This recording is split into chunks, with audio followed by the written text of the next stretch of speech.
I didn't feel panic on the drive. That came later. At first there was only function, the red lights obeyed, the turns remembered, my hands steady on the wheel like they'd done this before.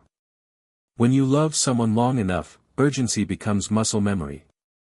The hospital smelled like antiseptic and old coffee. The word shattered had been used twice on the phone, but the image refused to form. I held it back deliberately, like a thought you don't let finish its sentence. If I didn't picture it, I could still be useful. He slept after they set the bone. Too young to look so small in that bed, too old to need me sitting there counting breaths. Machines hummed with a patience I envied. I watched the rise and fall of his chest and told myself this was enough, that being present was the same as being protective. The chief nurse came in without announcing herself. She checked a chart, adjusted a drip. Ordinary motions.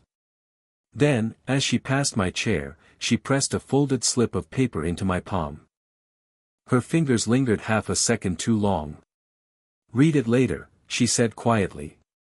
No warning in her voice. No softness either. I waited until his breathing settled back into rhythm before opening it. Never return. He's deceiving you all.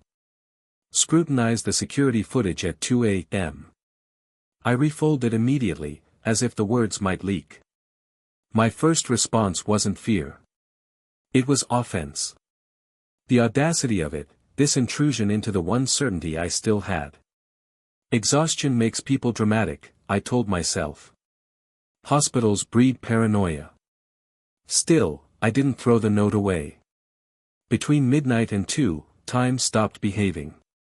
The hallway sounds grew louder, then receded.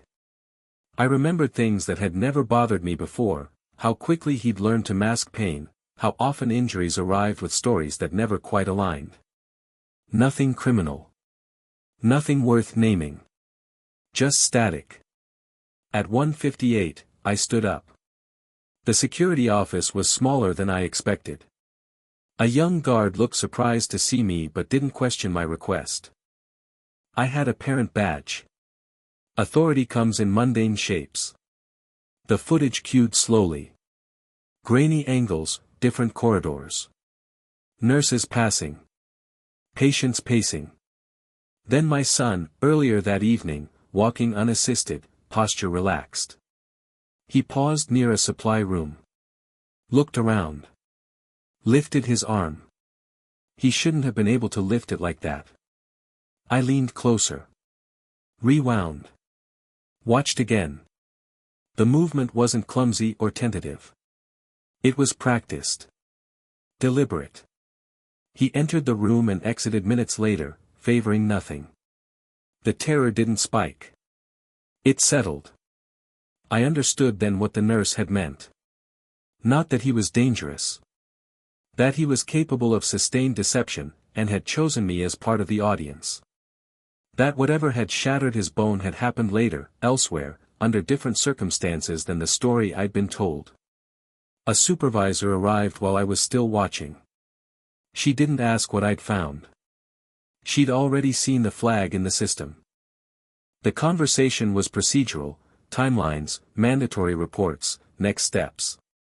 Her calm made it unmistakable, this was no longer mine to manage alone.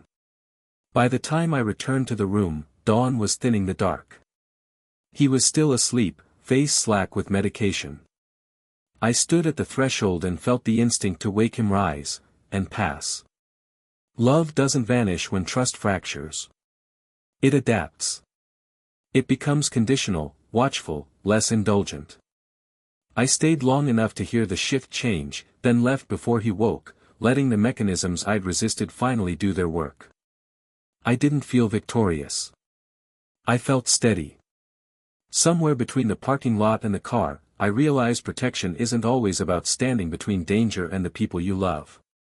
Sometimes it's about stepping aside so the truth can reach them without you softening the impact. The sun came up. The night didn't resolve itself. But control, quiet, undeniable, had shifted. And for the first time since the phone call, I let myself imagine the bone healing, even if the story never would.